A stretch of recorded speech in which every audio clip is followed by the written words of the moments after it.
today. Did a lot of videos. So actually, right now, I'm giving you guys a little treat, right? Because this is actually one of my personal dogs, Mister. Come here, Mister. Now I'm gonna be honest with you. I'm gonna be honest with you guys, right? I don't mind being transparent.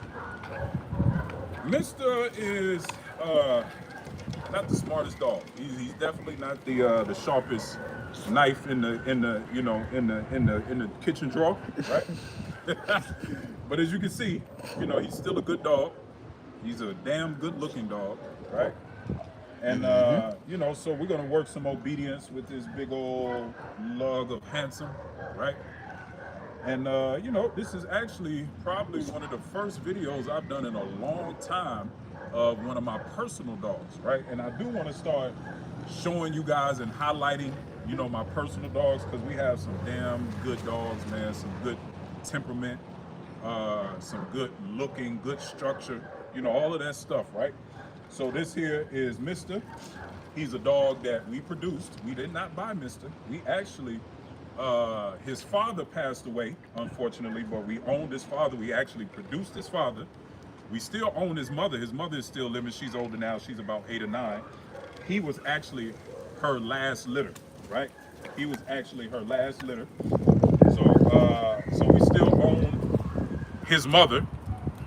We produced his mother, produced his father, produced his so we have the whole lineage. So he's a dog that we produced in-house. He is produced, not bought, okay? Just want to make that clear for all the kind of Corso fanciers out there, connoisseurs, right? So we're going to do some basic obedience with Mr. here. And we're not doing anything special, man. We're just building some engagement because with Mr. we just allow him to be a big old dumb puppy, right? We haven't really done any hardcore obedience or anything. We just been letting him be a big, pretty, dumb puppy, right? So, we're gonna start putting some, some structure on this guy. What are you eating over there, Mister? Come here, Mister. Come. Got a leaf. There we go. Come on, good boy. There we go. Come on, Mister. Come on, Mister. Come on, Mister. Come on, Mister. Come on, Mister. Yes. Come on. Yeah, good boy. Yep. Sit. There we go. That's a good. That's my boy. Now I want to show you guys something. Yeah, right? he is. Now, Mister is not he loves raw meat, right? We actually feed Mister raw meat. He's not a big treat-driven dog, right? So although he loves eating, he's not a big treat-taking type dog, right? It's kind of weird. Typically when you get dogs that have high food drive, they want to eat anything that you give to them, right? But Mister is not a very big food-driven dog, but he loves eating his raw meat. He'll eat raw meat all day. As long as you give it to him, he'll eat it, right?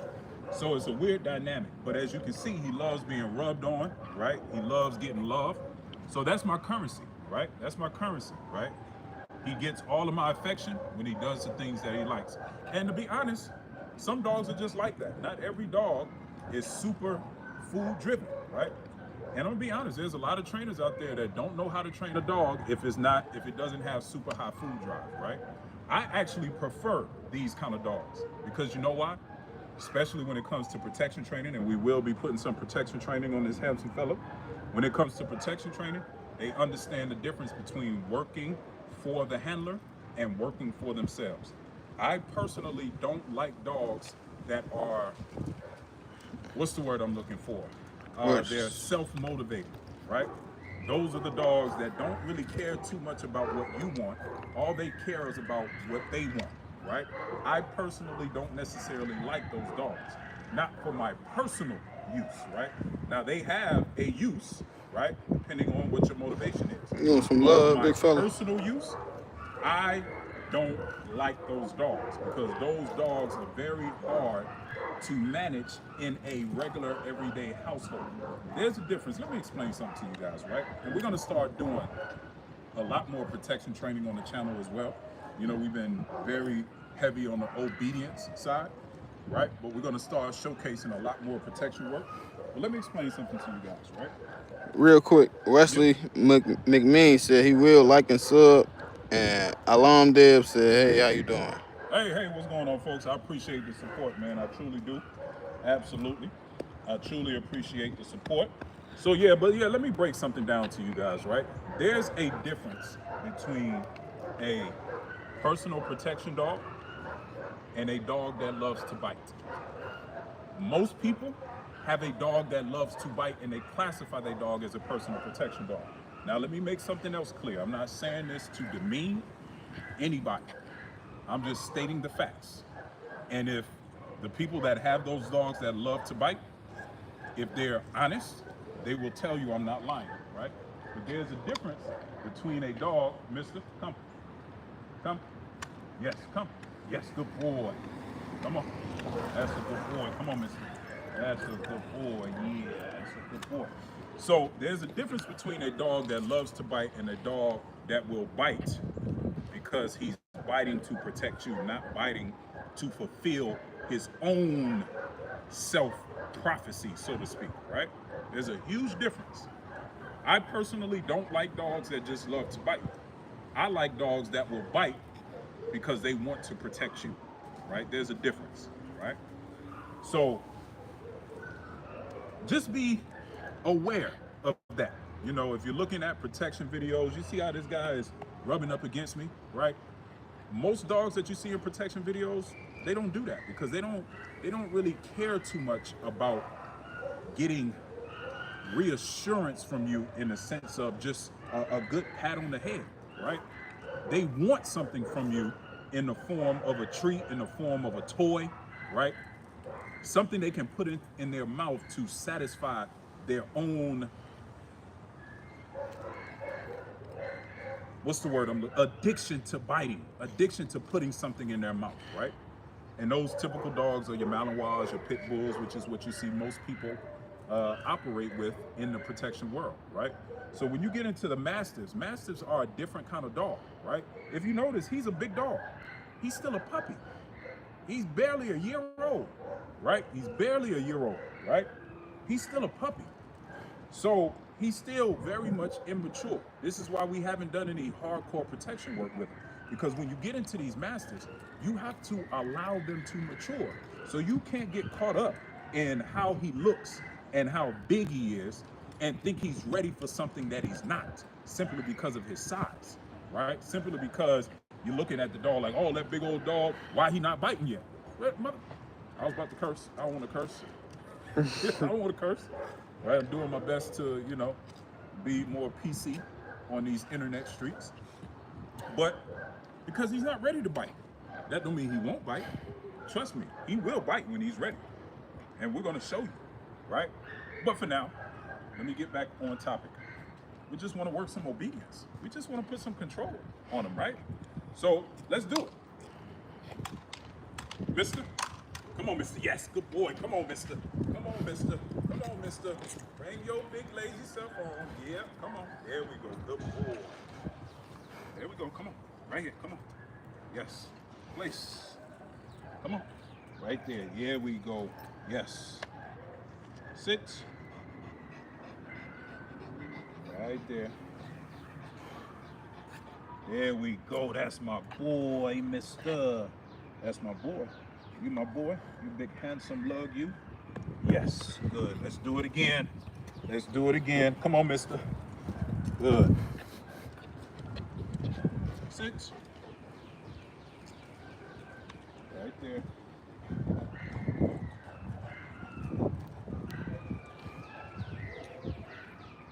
Just applying a little tactile pressure. There we go. Good boy. That's a good boy. Yes. That's a good boy. And I want you guys to notice something. He's still a happy dog, right? We're using leash pressure, right? We're using compulsion. But look at him. He's still a happy dog.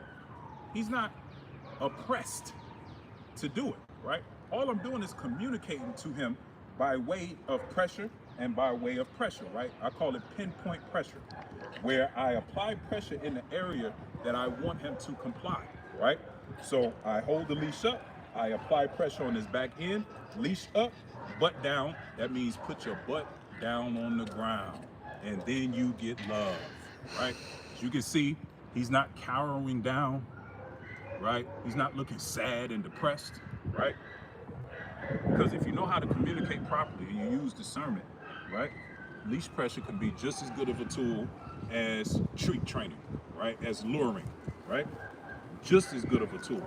Now, I'm going to be honest because I am an honest person, right? Does treat training and luring add a little extra pizzazz to it?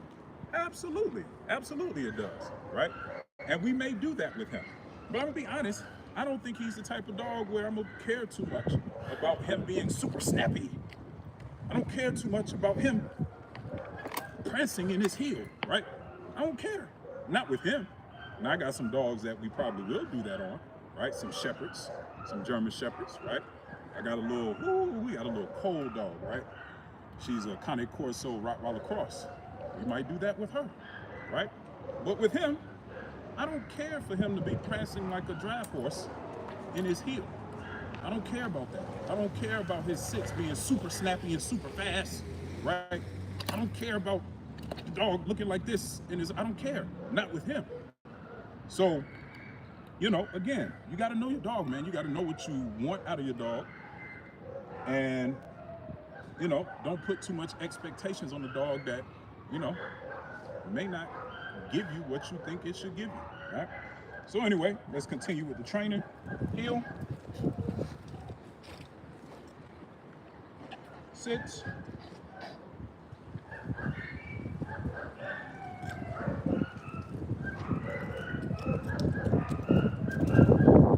There we go. That's a good boy.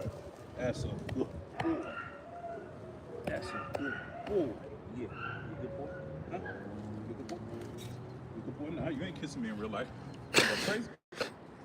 Ain't no bestiality going on here, brother. No, sir. Heel. Sit. All I'm looking for him to do right now in this particular session is to comply. Yes, good boy. I'm looking for him to comply a little bit faster, right? We haven't quite gotten there yet, so we're going to keep doing it until I see he understands. As soon as he feels that touch on his back end, he starts to put his butt down, right? Heel. Sit. I told you he's not the smartest dog in the world, right? Good boy. It's picking up. Boy. That's a good boy. Heel. Sit.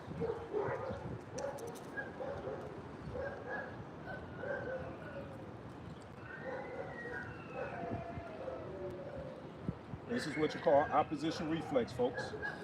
So you got to work through that initial phase of opposition reflex. And opposition reflex for each dog is a little different, right? Every dog is not the same as far as how much they're going to fight back against that pressure that you're putting on them, right? So you just got to work through it.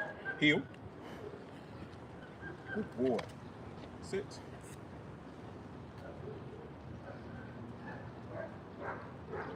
There we go. That's a good boy. Yes. That's a good boy. You got to get that balance, people. You got to get that balance. You can't just correct. You can't just apply pressure, apply pressure, apply pressure, apply pressure, and then don't give the dog praise, right? Because you have to counterbalance that, right? You have to neutralize the negative association with the positive association. You have to. If not, you're going to create a dog that you're not going to like, right? Meaning it's going to be timid, it's going to be skittish, it's going to be scareful, it's going to be second guessing itself all the time, right?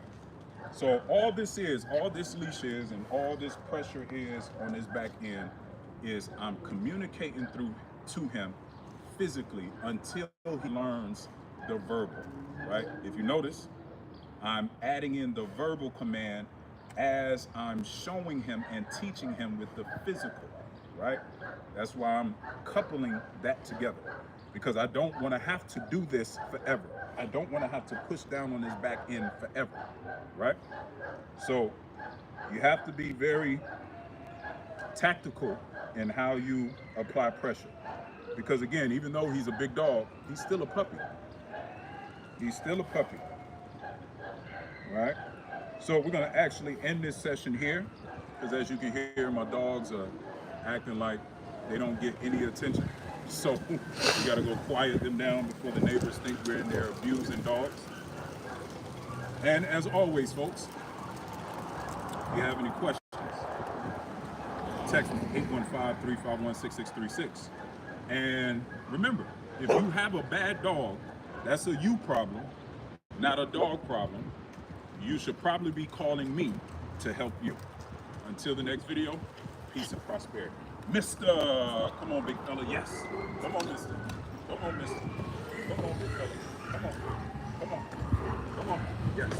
Good boy. Over here. Come on. Place. Yeah, there we go. Sit.